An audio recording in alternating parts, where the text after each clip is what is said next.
Kita akan memulai KTB kita, ibadah KTB SMA kita. Terima kasih atas kehadiran Elo, Rere, Iyin, Ajeng, Denis, kemudian Lala, Bella, Caca, Iyin, ya, Rere. Ini semuanya bersyukur kita ada bersembilan ya. Kita akan memulai ibadah KTB kita. Kakak minta boleh izin yang berdoa untuk memulai ibadah KTB kita. Silakan izin.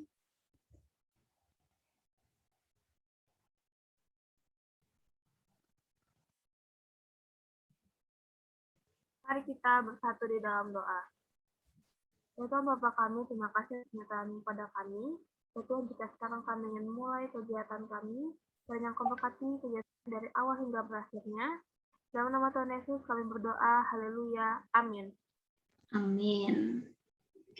Ya, sebelum mulai, kakak mau minta Elo dulu deh cerita sebentar mengenai sakit yang dialami, bagaimana rasanya ketika tahu pertama kali positif. Ya, boleh cerita Elo, kemudian bagaimana Elo menjalani hari-hari selama isoman ya. Silakan Elo. So guys, jadi pertama kan aku loh yang ada gejalanya, aku panas tinggi. Terus kayak awalnya tuh batuk-batuk gitu jangkit kakak. Oleh kakak tuh kan dalam 3 hari itu kan pasti ada di rumah kan yang cewek tuh. Oleh sudah menikah kan dia tinggal sama suaminya. Tapi ada aja dia nginap-nginap ke rumah nih. Itu jangkit dia awalnya flu. Terus 2 hari setelah itu tuh panas tinggi 38, berapa lah lebih, hampir 39. Itu pang malamnya langsung swab dan positif. Terus lusanya PCR positif. Terus 10 hari kemudian negatif. Ya gitu deh. Bentar, kok nggak ada suaranya? Keluarga yang di rumah ada yang positif nggak selain Elo? Kalau papa sama kakakku yang pertama tuh 5 hari aja sudah negatif. Kalau aku sama mamaku seminggu lebih, 10 hari lah. Isomannya di rumah aja ya? Di rumah, ya nggak ada kemana-mana. Waktu merasa sakit itu gimana perasaan Elo? Kayak Perasaannya awalnya gimana? panik, terus kan be aja, terus pas hilang penciuman tuh, kan aku kan di rumah tukang masak loh, itu kayak pusing banget tuh. Nah, masakanku nggak ada baunya sama sekali, sedangkan kata kakakku enak jajarnya. Tapi gitu ada ngerasa nggak, aduh Tuhan tuh kenapa sih kasih aku penyakit COVID gitu? Enggak sih. Soalnya kayak itu kan udah di antara kita loh, penyakitnya tuh sudah kena ya kena. Enggak segala ngeluh kayak apa. Ya dijalani ya. Iya. Waktu itu apa yang Elo doain?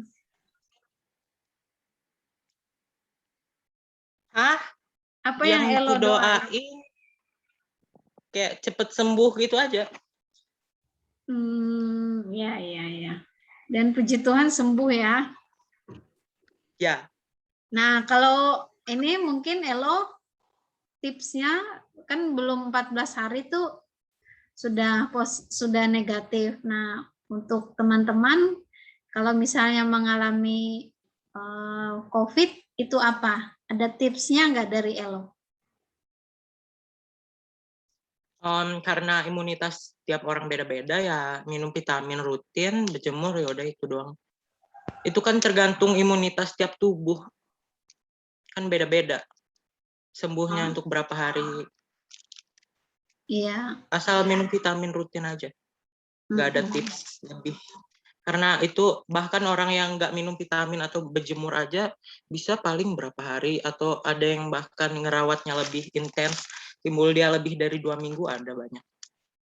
Oh ya, jadi minum vitamin gitu ya, santai gitu ya, hadapin itu ya. Jangan Nggak panik, stres tapi gitu ya. sambil jaga sambil jaga jarak juga lah. Soalnya di rumah sakit tuh nah Kak, pas PCR tuh itu kayak mayat tuh nah lewat-lewat di poli COVID tuh selama lebih dari 2 kali lah pas tes PCR. Itu mayat lewat gitu ya. Ya, mayat dari ruang COVID. Terus pas orang yang sekarat-sekarat tuh nah Kak, kan penuh loh ruangannya tuh. Itu kayak diselasar gitu, jadi taruh sambil dioksigenin. Oh, ngelihat yang seperti itu ya. Gimana ketika Elo lihat mayat atau lihat orang yang sakit tapi di luar? Bersyukur sih kalau kita nggak sampai separah itu. Kebayang nggak kalau itu gua, aduh gitu. Enggak. Enggak Yang ya. penting kita nggak sampai parah-parah banget ya sudah. Iya. Nah, itu Elo mengalami pengalaman yang kakak pikir luar biasa ya, nyata dia melihat mayat tuh lewat-lewat aja. Dia ngelihat gitu. Kemudian orang yang sakit sekali, kemudian hanya dirawat di luar. Nah, maka kita yang sehat hari ini kita mengucap syukur. Walaupun kita pernah sakit, tapi kita terus berharap kepada Tuhan. Oke, terima kasih Elo sudah berbagi pengalaman ya. Ini baru terjadi minggu lalu ya Elo ya? Ya, terus banyak keluarga sebelah mamaku, papaku banyak juga yang positif. Kayak dalam bulan kemarin sampai bulan ini nih banyak sekali Ya. yang positif. Ya, kalau emang di lingkungan kita aja. Tadi juga kakak ada bertemu dengan keponakan kakak. Dia cerita bahwa bulan Juli kemarin mereka sekeluarga positif. Dia, suaminya, dan anaknya. Dan mereka adik-adik mengeluarkan uang selama perawatan itu kurang lebih 30 juta. Untuk pengobatan mereka bertiga, satu keluarga. Nah, bersyukur memang mereka memiliki kemampuan ya. Nah, kadang-kadang kita terbatas dalam hal dana, maka itu adik-adik bersyukur kalau istilahnya saat ini tidak ada penyakit yang menyertai kita ataupun terkena dengan kita, istilahnya Tuhan melindungi kita terus, dan itu menjadi doa kita setiap hari, kita minta belas kasihan Tuhan. Lalu kakak tanya sama ponakan, apa yang kira-kira kita siapkan gitu kalau kita terkena COVID. Karena dia kan punya anak, punya suami juga. Lalu dia katakan, di samping imun yang harus ditingkatkan melalui vitamin, iman juga harus ditingkatkan, katanya. Iman itu harus tetap kuat, karena seringkali ketika ada masalah seperti itu ya, maka iman itu yang diuji oleh permasalahan itu, sehingga tetap tenang. Ya, bersyukur seperti Elo tadi, dia yakin bahwa ya pasti sembuh, dan itu sudah menjadi penyakit biasa saja. Kadang-kadang ada orang tua yang sangat stres karena dia punya penyakit diabetes sebelumnya, atau dia punya penyakit jantung, kemudian dia merasa khawatir sekali dengan hidupnya.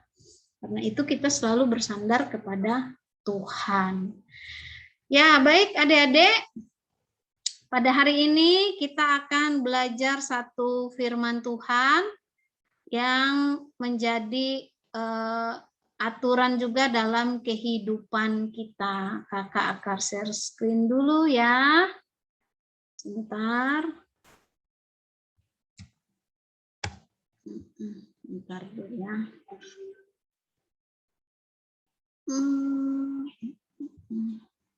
Nanti kalau ada hal-hal yang ditanya, boleh ditanyakan juga ya.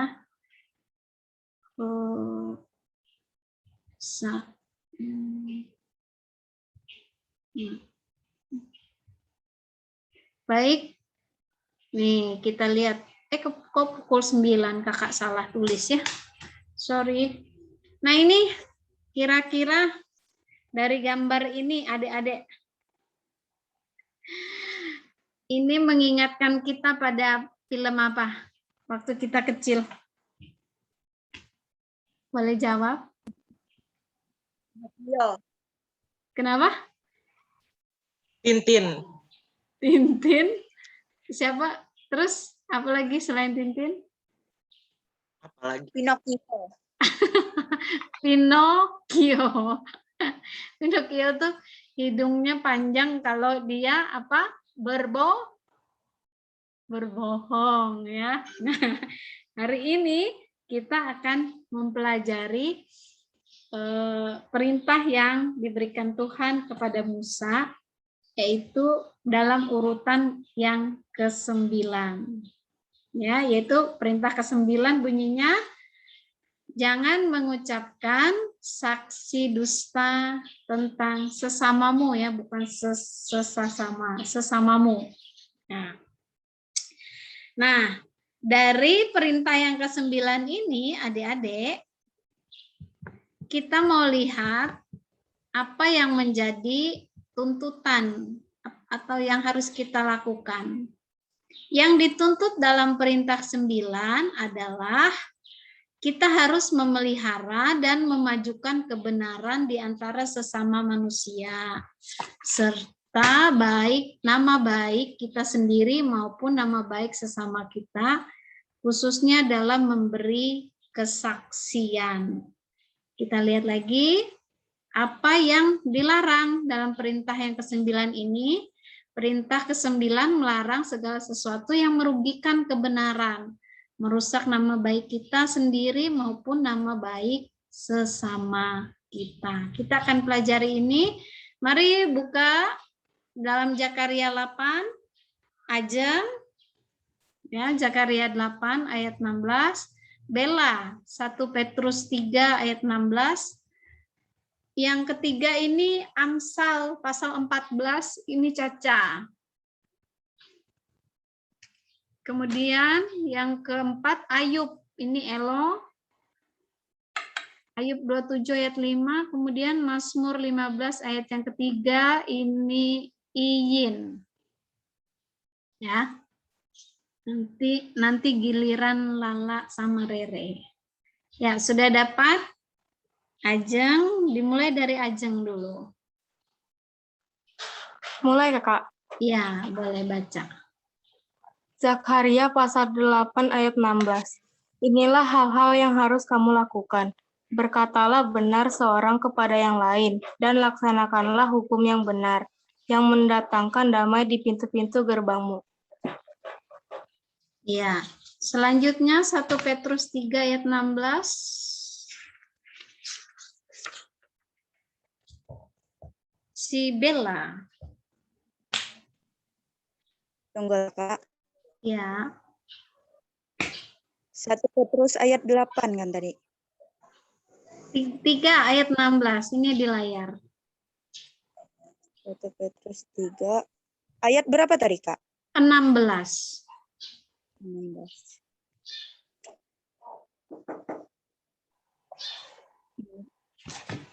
Dan dengan hati nurani yang murni, supaya mereka yang memfitnah kamu karena hidupmu yang saleh dalam Kristus, menjadi malu karena fitnahan mereka itu.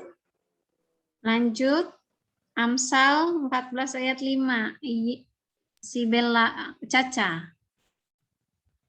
Saksi yang setia tidak berbohong, tetapi siapa yang menyembur-nyemburkan kebohongan adalah saksi dusta. Ya, Ayub 27 ayat 5,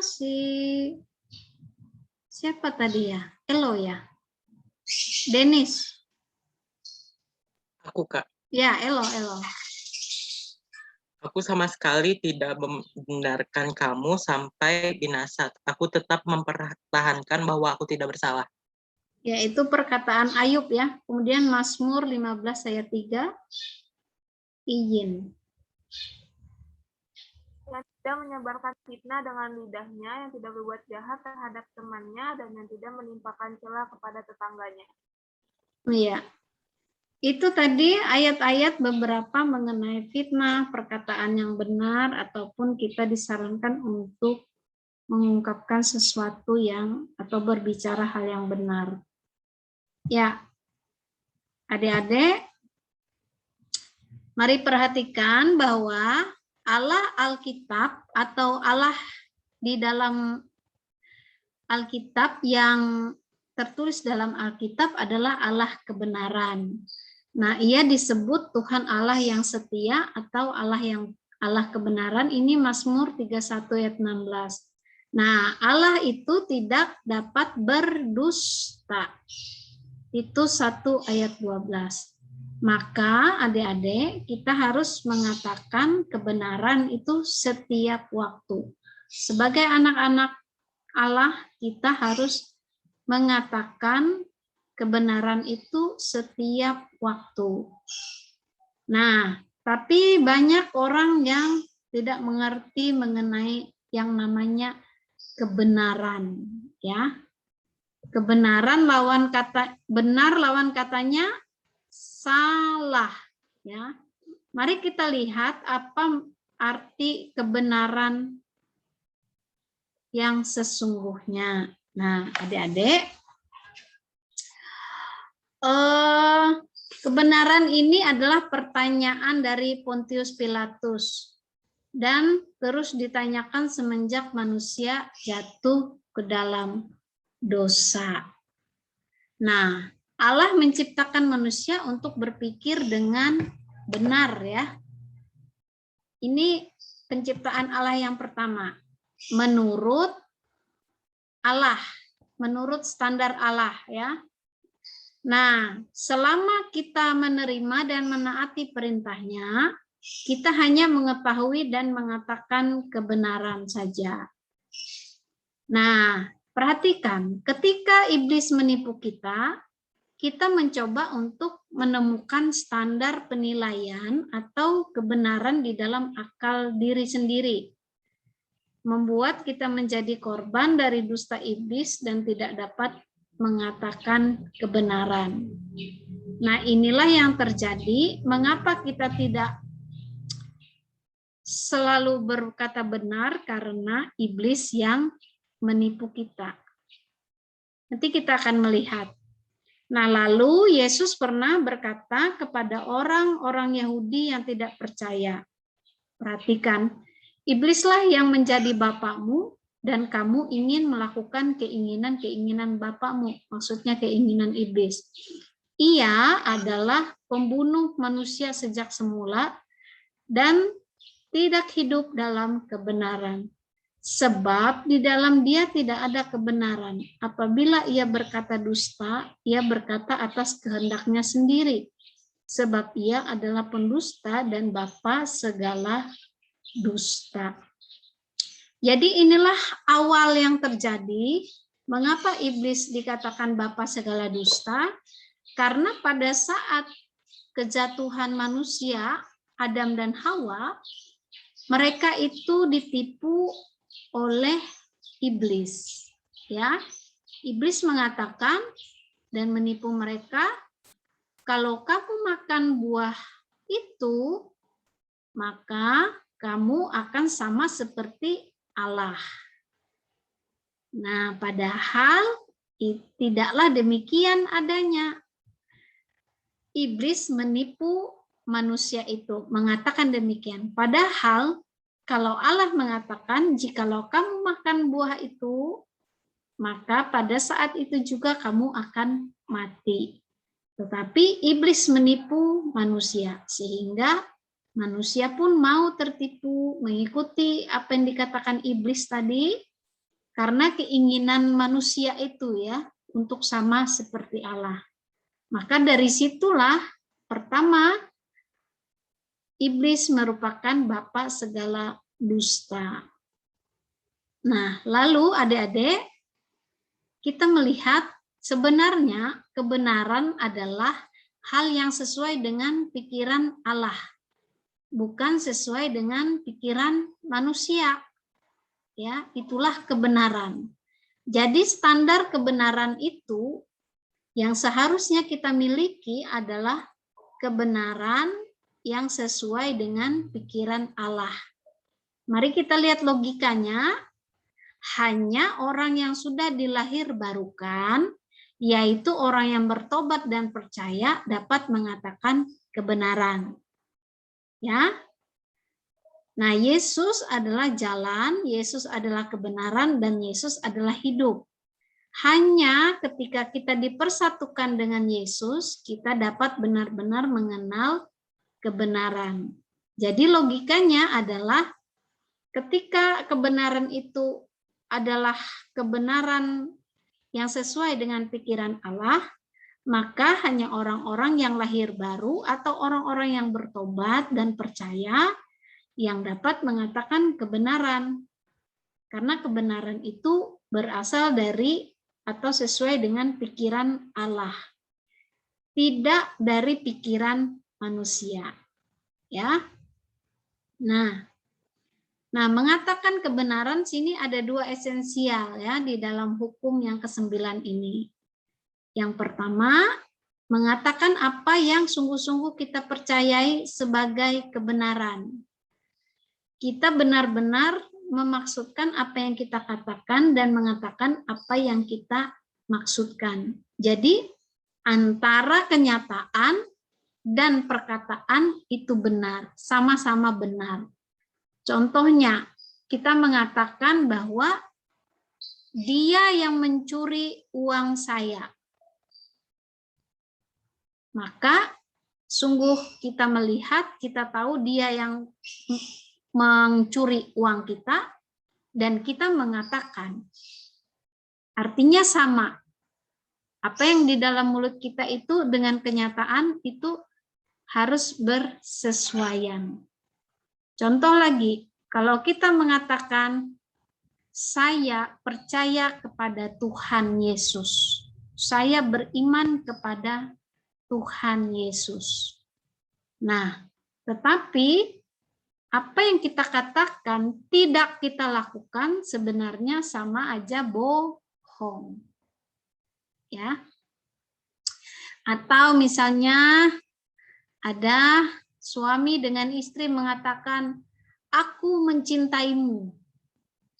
Tetapi dia tidak melakukan apa yang dia katakan. Dia malah memukul istrinya. Dia melakukan kekerasan. Nah, jadi itu bukanlah sebuah kebenaran yang sesungguhnya. Allah menghendaki apa yang kita katakan, maka itulah yang kita maksud dan itulah yang kita perbuat. Nah, kedua, mengatakan apa yang sebenarnya atau fakta, ya, bukan sesuai dengan keinginan kita. Nah, kita lihat di sini, kita tidak dapat mengatakan bahwa seseorang sedang mengatakan kebenaran kecuali dia mengatakan apa yang sesuai dengan realita yang ada. Ya. Jadi faktanya tadi harus sesuai seperti yang kita katakan. Nah, adik-adik, tidak cukup hanya dengan tepat mengulang apa yang kita dengar dari orang lain atau kabar angin. Hal ini menunjukkan bahwa kita tidak mencintai kebenaran. Maksudnya adalah ketika kita mendengarkan satu kisah teman kita, misalnya teman kita itu, sahabat kita itu mengatakan, tahu nggak, dia itu ternyata pecandu narkoba loh. Nah, lalu kita dengan mentah-mentah saja menerima, si Elo pecandu narkoba kah? Wah, lalu kita sampaikan, Ajeng, tahu nggak kamu, Elo tuh pecandu narkoba loh. Caca, tahu nggak, si Elo tuh pecandu narkoba dia tuh. Nah, tapi kita tidak tahu kebenarannya. Itu hanya kabar angin. Tapi kita sampaikan itu kepada orang lain. Nah, itu artinya kita tidak mencintai kebenaran. Lebih baik tidak usah mengatakan kepada orang lain kalau kita tidak melihatnya sendiri atau kita tidak mengalami atau tidak menyaksikannya sendiri. Itu sama artinya dengan kita tidak mencintai kebenaran. Nah, seringkali juga tidak hanya gosip misalnya atau kabar angin, tetapi juga kita bisa menyebarkan hoax. Menyebarkan hoax ya. Oh, kita menerima satu informasi, kemudian misalnya saja Indomaret menjual barang kadaluarsa gitu ya. Lalu kita tidak tahu kebenarannya, kita sebar kepada orang lain. Ya, kita di WA group dan sebagainya kita sebar kepada orang lain. Lalu orang lain pun termakan apa yang kita sebarkan di dalam media sosial kita. Maka itu sebenarnya adalah kita tidak mencintai kebenaran. Karena apa? Kita tidak tahu kebenaran itu benar atau enggaknya. Ataupun misalnya ada berita gitu ya, seorang anak kecil ditemukan di depan SMA 2 misalnya begitu. Ternyata kita sebarkan. Ternyata itu bukan di depan SMA 2, tetapi di tempat yang lain. Ataupun yang menjelek-menjelekkan seseorang misalnya.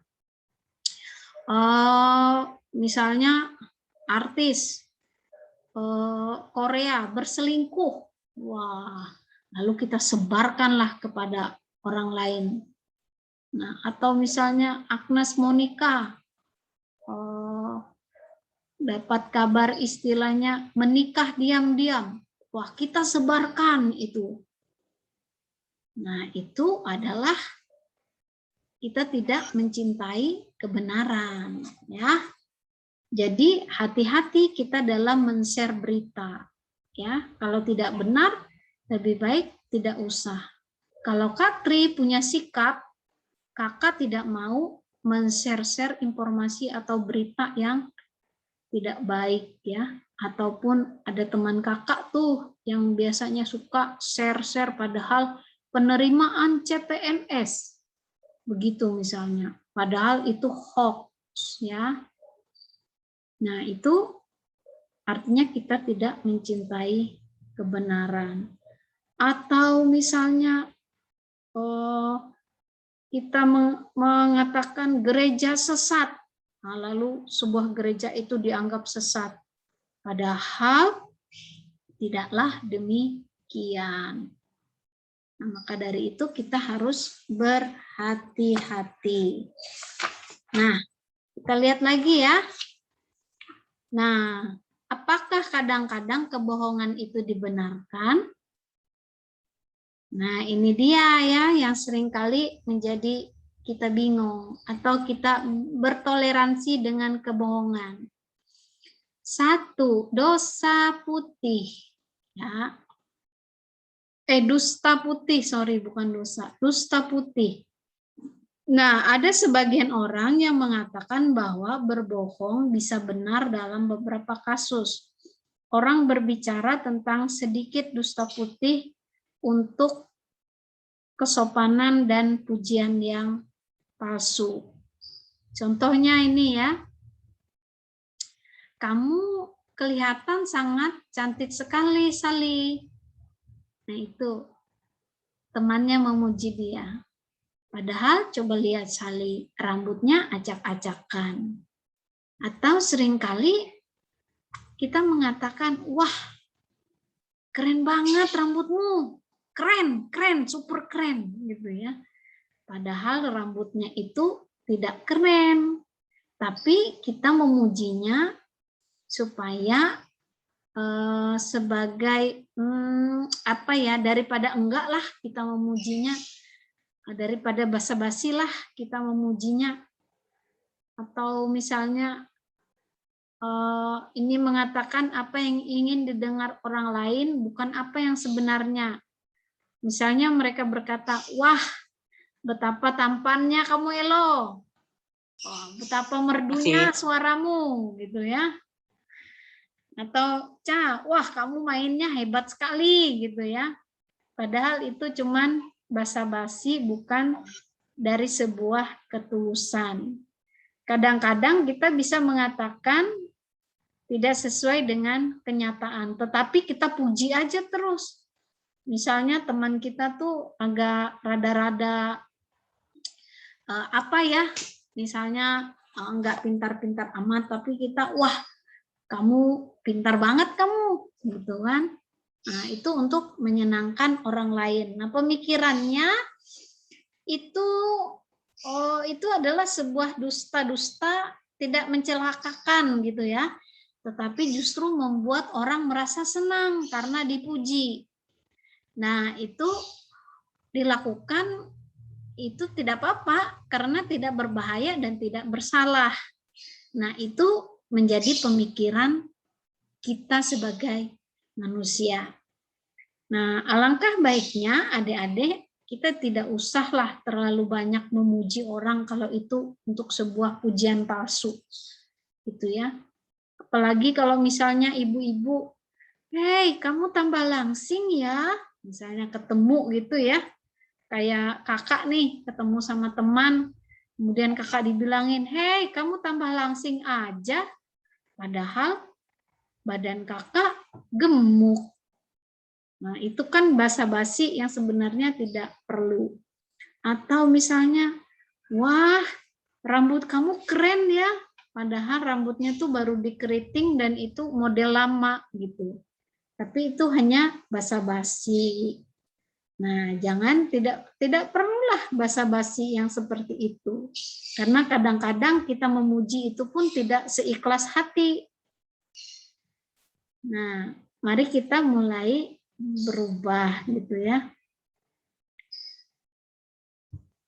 Nah, adik-adik, terkait dengan hal ini juga, adik-adik kadang-kadang di dalam rumah kita atau kita juga pernah melakukannya, misalnya kalau kita sedang bertengkar dengan teman kita, sahabat kita gitu ya, kemudian teman kita ke rumah, maksudnya teman itu minta maaf, lalu mengetok pintu, lalu mamahnya keluar, kemudian sebelum keluar ternyata mamah tahu bahwa itu ada si Iyen misalnya mau ke rumahnya si Lala. Iyen dan Lala sedang bertengkar. Maka si Iyen bilang, "Mah, gak usah bilang aku ada ya sama Lala. Biarin aja aku males. Nah, bilangin aja aku sedang les." Maka mamah pun berbohong. Iyennya nggak ada. Iyennya lagi pergi les. Nah, itu adalah hal yang tidak baik. Kadang-kadang adik-adik kita merasa bahwa kebohongan itu akan menyelamatkan kita dari konflik. Ya. Caca menyelam di mana, Ca? Itu kacamatanya. Mulai kehayan, Kak. Mulai kehayan. Itu si Caca lagi berhayal ya, tapi jangan sampai berhayal bohong ya. Nah, kadang-kadang kita bisa seperti itu ya, karena kita tidak mau ketemu teman, misalnya alasannya malas atau menghindari sebuah konflik, maka kita berbohong ya. Nah, adik-adik hati-hatilah dengan sikap yang demikian ya. Nah, kita harus mulai belajar dari kalian SMA ini untuk berkata jujur. Selesaikan masalah atau konflik itu, jangan menghindar atau jangan menumpuk kebohongan. Karena apa? Ketika kita satu kali berbohong, kemudian kita tutupi, maka akan muncul kebohongan-kebohongan yang lain. Nah, itu jangan sampai terjadi kepada kita, ya. Nah, adik-adik, satu hal yang harus kita ingat mengenai memuji orang lain karena kesopanan atau pujian palsu dan kita merasa hal itu tidak bersalah, ya. Maka sesungguhnya Alkitab mengatakan bahwa hal itu tidaklah baik, ya. Karena apa? Firman Tuhan mengatakan bahwa janganlah engkau pergi kian kemari menyebar fitnah di antara orang-orang sebangsamu. Ya. Jadi jangan sampai kita mengatakan bahwa memuji orang lain kemudian kita memfitnah lagi, itu tidak baik. Nah, adik-adik, ada saat-saat tertentu Allah mengizinkan kita dalam keadaan yang sangat terdesak untuk menyembunyikan atau menahan sebagian kebenaran. Ya. Sebagian kebenaran dari orang-orang jahat. Mari kita melihat dari perintah Allah kepada Samuel. Coba si Lala baca 1 Samuel 16 ayat 1 sampai 5.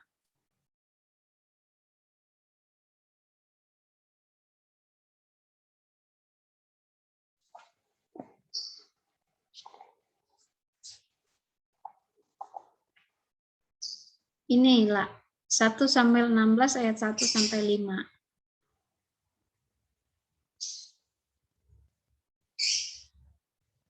Silakan dibaca. 1 Samuel 16 ayat 1 sampai 5. Berfirmanlah Tuhan Allah kepada Samuel, berapa lama lagi engkau berduka cita karena Saul bukankah ia telah kutolak sebagai raja atas Israel? Isilah tabung tandukmu dengan minyak dan pergilah. Aku mengutus engkau kepada Isai, orang Bethlehem itu, sebab di antara anak-anaknya telah kupilih seorang raja bagiku. Tetapi Samuel berkata, bagaimana mungkin aku pergi? Jika Saul mendengarnya, ia akan membunuh aku. Firman Tuhan, bawalah seekor lembu muda dan katakan aku datang untuk mempersembahkan korban kepada Tuhan. Kemudian undanglah Isai ke upacara pengorbanan itu. Lalu aku akan memberitahukan kepadamu apa yang harus kau perbuat. Urapilah bagiku orang yang akan kusebut kepadamu. Samuel berbuat seperti yang difirmankan Tuhan dan tibalah ia di kota Bethlehem. Para tua-tua di kota itu datang mendapatkannya dengan gemetar dan berkata, adakah kedatanganmu ini membawa selamat? Jawabnya, ya benar, aku datang untuk mempersembahkan korban kepada Tuhan. Kuduskanlah dirimu dan datanglah dengan aku ke upacara pengorbanan ini. Kemudian ia menguduskan Isai dan anak-anaknya yang laki-laki dan mengundang mereka ke upacara pengorbanan itu. Ya, jadi di sini Allah memerintahkan kepada Samuel untuk melakukan dua hal. Pertama, Allah menyuruh Samuel untuk memberitahukan salah satu saja.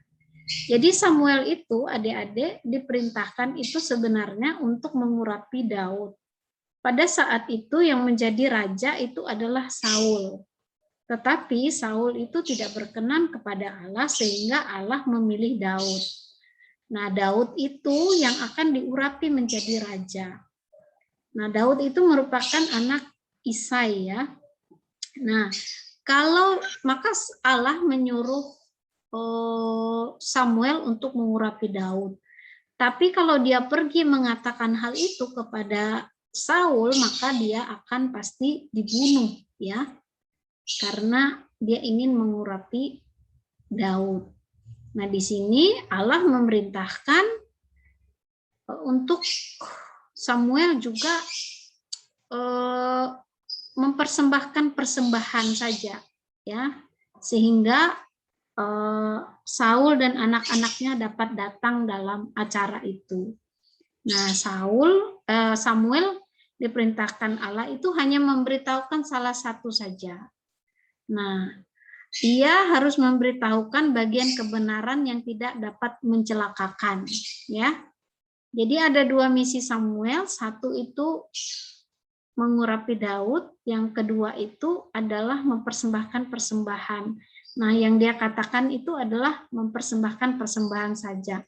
Sementara yang mengurapi Daud itu dia tidak mengatakan.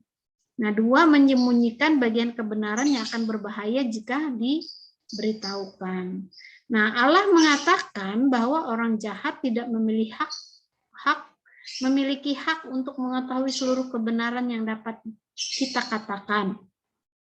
Tetapi Allah tidak berkata bahwa kita memiliki hak untuk mengatakan dusta apapun kepada mereka.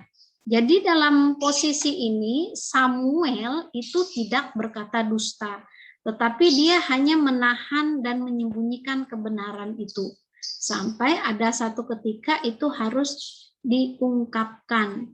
Nah, adik-adik, kadang-kadang kita pun berada dalam posisi seperti ini, di mana kita tidak bisa mengungkapkan kebenaran itu seluruhnya. Misalkan saja adik-adik, ada sebuah keluarga itu mamahnya itu sedang sakit jantung. Lalu anaknya ini kecelakaan. Lalu pada saat mereka berkumpul satu keluarga, begitu ya. Kemudian anak bungsu yang pergi ini mengalami kecelakaan dan kecelakaan itu parah. Lalu mamahnya bertanya kemana si anak bungsu. Mereka mengatakan lagi pergi, belum datang. Padahal sedang dalam perawatan di rumah sakit karena kecelakaan. Nah, kadang-kadang itu harus ditahan hal yang seperti itu sampai mamahnya siap untuk mendengarkan kabar yang tidak baik itu. Nah, itu artinya bukan berbohong, tetapi menahan dulu kebenaran itu untuk pada saatnya nanti diungkapkan. Ataupun misalnya kita dalam keadaan yang kita tahu sebuah kebenaran, misalnya ada orang berbuat jahat, menyelundup narkoba gitu ya. Kemudian orang itu tahu bahwa kita tahu, tetapi kita mengatakan tidak tahu. Kita menyembunyikan kebenaran itu untuk nanti bisa diungkapkan kepada polisi. Karena apa? Kalau kita mengungkapkannya, aku tahu yang menyelundupkan itu adalah kamu, nah itu kita bisa ditembak. Karena itu kadang-kadang kita pun harus bijaksana. Nah, contohnya juga adik-adik misalnya nih, kita harus selektif mengatakan kalau misalnya ya, sahabat kita itu ternyata NBA, dia pacaran, karena ini terjadi juga sama pengalaman kakak ya. Ini kakak cerita pengalaman, waktu itu ada teman kakak itu istilahnya dia itu berpacaran, kemudian dia itu hamil, dan dia cerita kepada kakak, karena kakak ini temennya. Lalu tolong ya jangan bilang untuk mamaku kalau aku lagi hamil gitu ya. Aku berencana menggugurkan kandunganku. Nah, itu adalah perbuatan yang tidak baik. Maka kakak tidak ingin menuruti seperti itu ya. Akhirnya kakak sampaikan kepada orang tuanya. Kadang-kadang adik-adik kita ditempatkan pada posisi yang sulit dan kita memilih harus mengungkapkan kebenaran atau tidak, atau kita diam saja. Nah, inilah yang akan kita lihat nanti ya.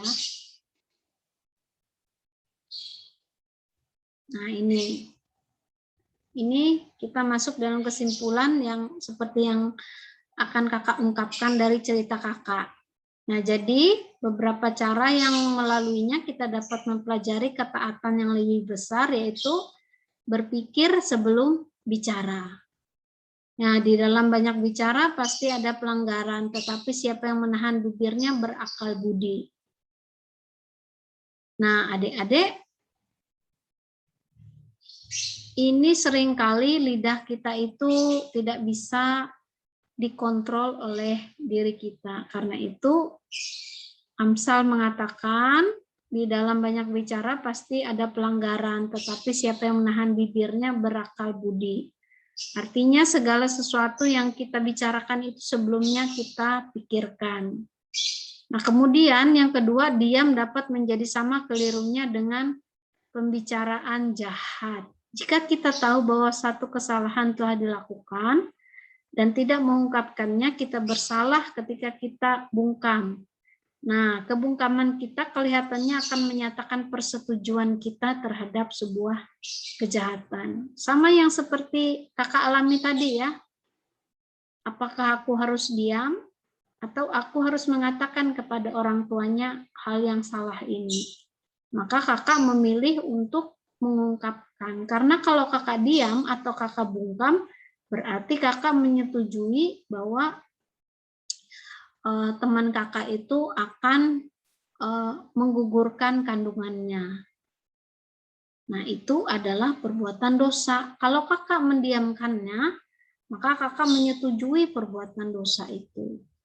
Nah, mungkin juga adik-adik karena atas nama teman, best friend, tidak ingin mengecewakan teman, kadang-kadang kita itu diam saja kalau ada teman yang melakukan kesalahan.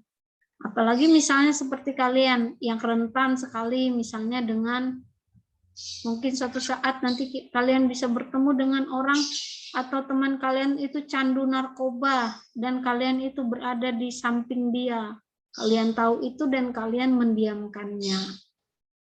Nah, maka kita membutuhkan satu keberanian untuk mengungkapkan kebenaran itu meskipun kadang-kadang kita itu akan dibenci. Adik-adik, mengungkapkan suatu kebenaran itu sangatlah baik ya, dan seperti yang sering dikatakan orang itu bahwa kebenaran akan selalu menang. Tapi pada kenyataannya Kak, kalau kita mengungkapkan kebenaran, kita malah dibenci. Tidak apa-apa manusia membenci kita, yang penting Tuhan menerima kita. Sekali lagi ya, kalau kita mengungkapkan kebenaran, mengungkapkan kesalahan teman kita atau saudara kita akan dibenci oleh mereka. Tetapi kita bisa bertahan dan kuat karena Allah yang menerima kita. Pada prinsipnya kebenaran itu akan selalu menang. Tidak menang mungkin secara manusia, tetapi yang terpenting adalah menang bersama dengan Tuhan. Ya, seperti misalnya kasus Ahok yang istilahnya dia itu difitnah gitu ya. Tetapi dia hanya diam dan dia menjadi korban dari kebenaran yang dia katakan. Tetapi dia menjadi salah satu contoh orang yang melakukan imannya kepada Tuhan. Dia mau mengungkapkan kebenaran. Nah, maka kita membutuhkan keberanian. Nah, adik-adik yang terakhir kesimpulannya adalah kerajaan iblis adalah kerajaan kepalsuan, kebohongan, dan tipuan. Dan kerajaan Kristus adalah kerajaan kebenaran, kejujuran, dan integritas.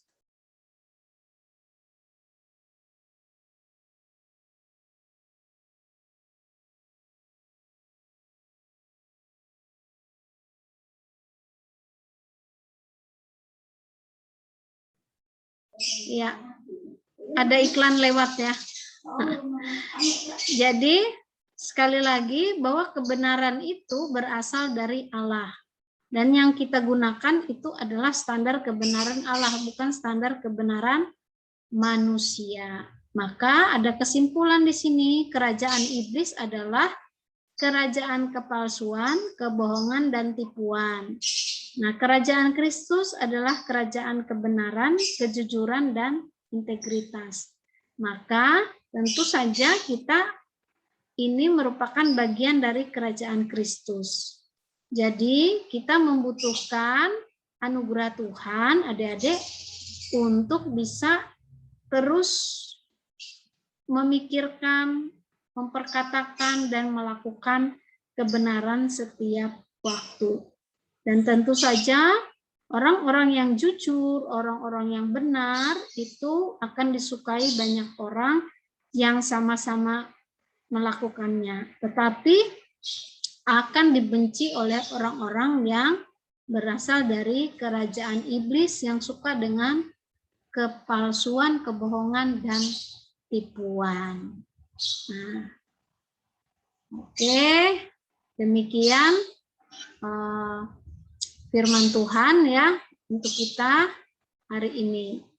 Itulah salah satu aturan dalam pergaulan kita, dalam kehidupan kita sehari-hari. Adik-adik, menjadi orang yang benar itu, melakukan kebenaran itu adalah perjuangan. Dan kita adalah orang-orang yang sudah dilahirbarukan, sudah percaya dan bertobat, maka Allah akan memampukan kita. Kita hanya butuh anugerah Tuhan dan kita terus berdoa agar kita dimampukan. Oke, ada pertanyaan dari Rere? Enggak ada ya. Sebelum kita berdoa, apakah adik-adik ada pengalaman ketika mengungkapkan sebuah kebenaran, lalu adik-adik itu dibenci?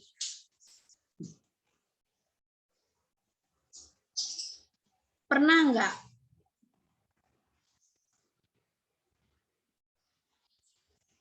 Ada pengalaman enggak?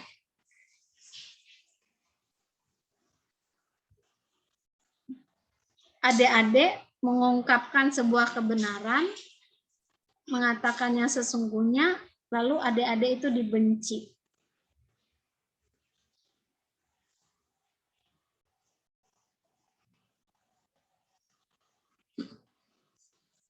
Kayaknya nggak pernah sih, Kak. Soalnya akunya yang iblisnya. Akunya yang pernah kayak gitu sama orang. Oh, Kayak atau orangnya tuh ember. Terus akunya yang nggak sukain orang itu. Oh, gitu ya. Ya, kebalik akunya yang dakjalnya. Nah, itu menjadi koreksi ya, Elo ya. Ya. Firman Tuhan hari ini tuh mengajarkan kita, melatih kita tuh untuk bagaimana hidup keseharian kita itu berkata benar atau tidak memuji orang dengan pujian palsu begitu, atau kita tuh bohong untuk mengungkapkan sebuah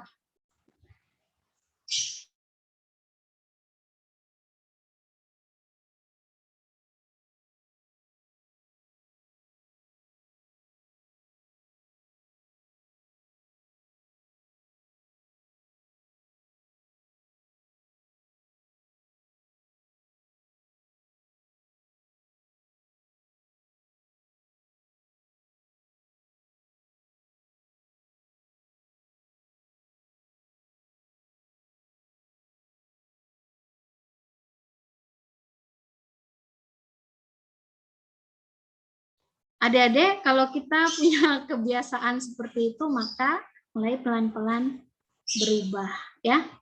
Karena kita sudah mulai SMA, adik-adik sudah mulai akan bergaul dengan banyak sekali orang di luar sana yang melihat integritas kita. Oke?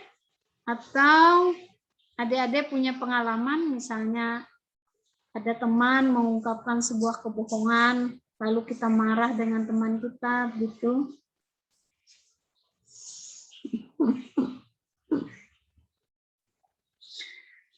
Wah, semuanya baik-baik semua ya. Puji Tuhan. Ya, nanti pasti adik-adik ada satu ketika kita dihadapkan pada pilihan. Dan pilihan itu agar kita, apakah kita mau mengungkapkan kebenaran atau justru kita diam, bungkam, itu adalah pilihan kita menjalani hidup. Karena itu adik-adik minta pertolongan Tuhan.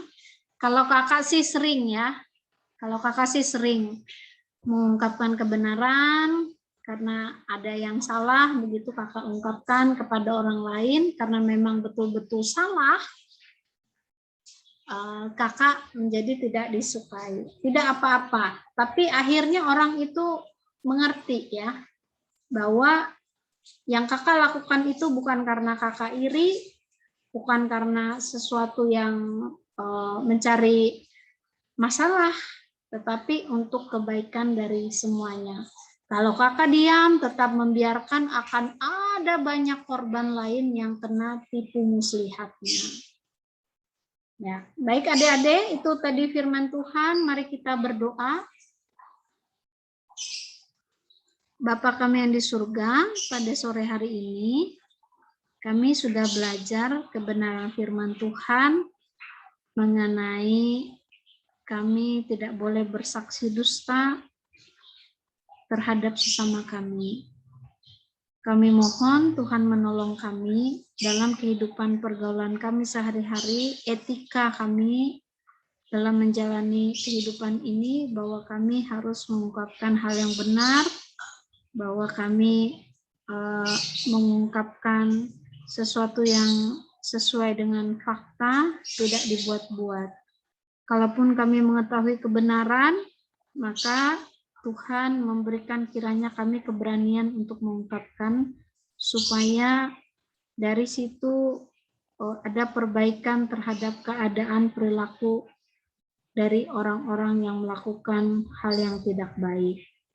Berilah kami hikmat ya Tuhan, dan tuntunlah kami yang sudah memasuki jenjang SMA ini, supaya kami semakin mengerti kehendak Tuhan dalam hidup kami, dan kami selalu dalam perlindungan Tuhan saja. Terima kasih Tuhan untuk firman yang menguatkan kami dan mengkoreksi perilaku kehidupan kami. Kiranya kami selalu setia untuk berjuang melakukan firman-Mu. Terima kasih ya Tuhan, dalam Yesus kami berdoa. Amin. Kita akan mempersembahkan persembahan kita, adik-adik. Kita angkat pujian syukur padamu ya Allah. Ya, persembahannya bisa ditaruh di dalam kotak atau tempat yang sudah kalian siapkan. Mengiringi persembahan syukur padamu ya Allah. Syukur padamu ya Allah atas segala rahmat-Mu. Syukur atas kecukupan dari kasih-Mu penuh. Syukur atas pekerjaan walau tubuh pun lemah. Syukur atas kasih sayang dari sanak dan teman. Ya, adik-adik, sebelum kita akhiri pertemuan kita ini, kakak meminta kita berdoa syafaat bersama-sama, tetapi dengan pokok doa yang berbeda. Pertama untuk Denis. Denis, doakan untuk orang-orang yang saat ini sedang sakit, khususnya untuk yang sedang sakit atau isoman, sakit COVID, supaya mereka disembuhkan oleh Tuhan, punya iman yang kuat untuk menjalankan masa isoman, dan mereka memperdulikan orang lain dengan tertib, supaya mereka tidak keluar rumah dan mereka menjalani masa isoman itu dengan sebaik-baiknya. Izin doakan untuk para dokter, tenaga medis, rumah sakit yang menangani COVID, supaya mereka diberikan kesehatan, kekuatan, dan juga kesabaran menjalani profesi mereka. Lala, kakak minta berdoa untuk Kota Palangkaraya biar tetap aman, ya. Khusus lagi doakan supaya pemerintah daerah bisa menangani permasalahan COVID ini dengan baik, ya. Caca doakan untuk vaksinasi doakan yang belum vaksin supaya mau divaksin, kemudian vaksinnya juga tersedia supaya tidak terjadi penyimpangan terhadap penggunaan vaksin, supaya tidak diperjualbelikan. Juga doakan pelaksanaan vaksin supaya tertib, tidak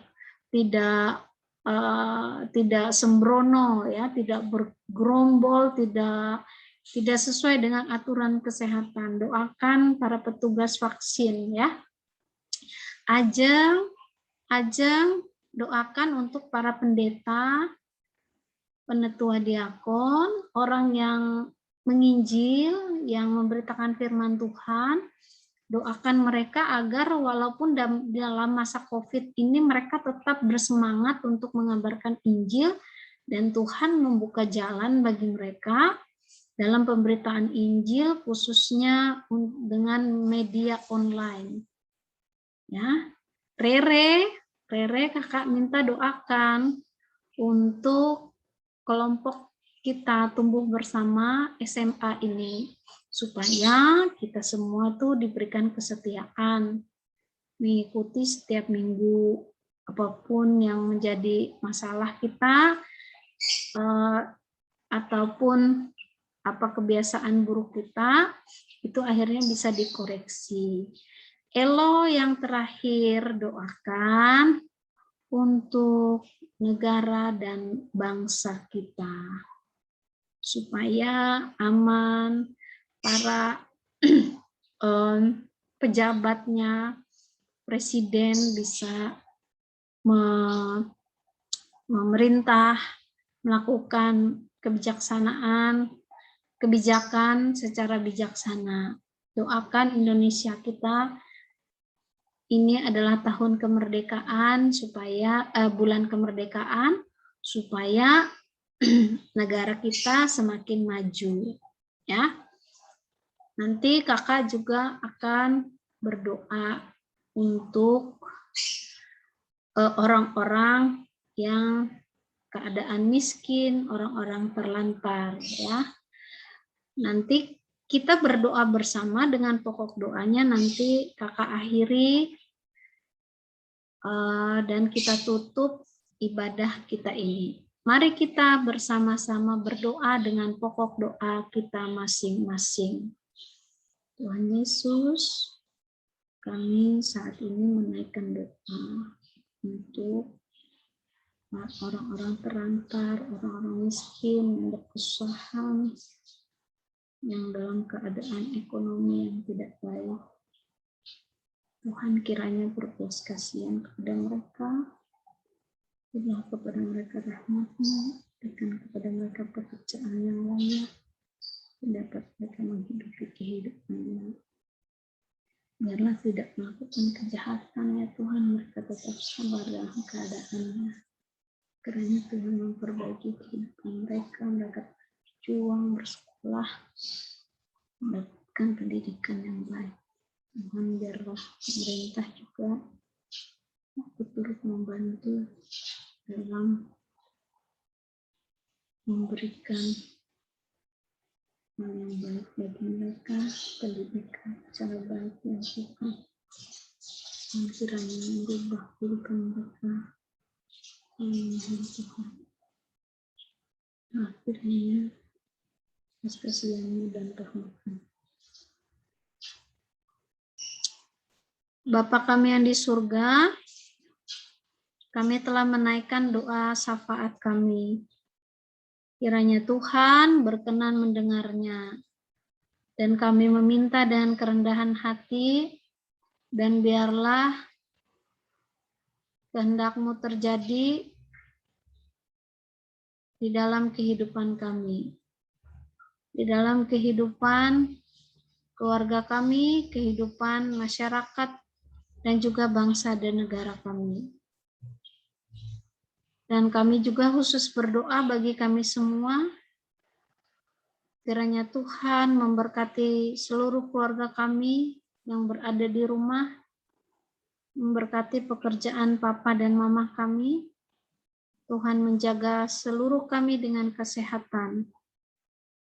Kami mendoakan juga untuk sekolah kami, biar Tuhan memberikan kami semangat, walaupun dalam sistem online kami diberikan kebijaksanaan dan juga kecerdasan agar dimampukan menyesuaikan diri dan melakukan setiap tugas kami dengan sebaik-baiknya. Tuhan cukupkan kiranya segala kebutuhan kami. Kami pun telah memberikan persembahan kami. Tuhan kiranya memberkati persembahan ini agar digunakan sebaik-baiknya untuk pelayanan di Gereja Pangaringa. Dan kami Tuhan akan mengakhiri ibadah kelompok tumbuh bersama kami. Tuhan kiranya memberikan kami damai sejahtera dari sekarang ini sampai selama-lamanya. Dalam Yesus Kristus kami berdoa. Amin. Ya adik-adik, ibadah kita telah selesai. Terima kasih atas kehadiran dari Rere, Ajeng, Caca, Lala, Denis, Iyin, Elo, Bella, ya tadi Bella gabung. Minggu depan kita akan ketemu lagi ya, dan yang belum mengumpulkan biodatanya harap segera mengumpulkan. Oke, iya, ada saya belum, Kak. Ya, harus Yang dikumpul apa-apa aja, Kak? Ada nama, terus Nama. foto, nama, TTL, alamat, tempat sekolah. Oke. Oke. Nah, adik-adik, terima kasih atas kehadiran dari kita semua.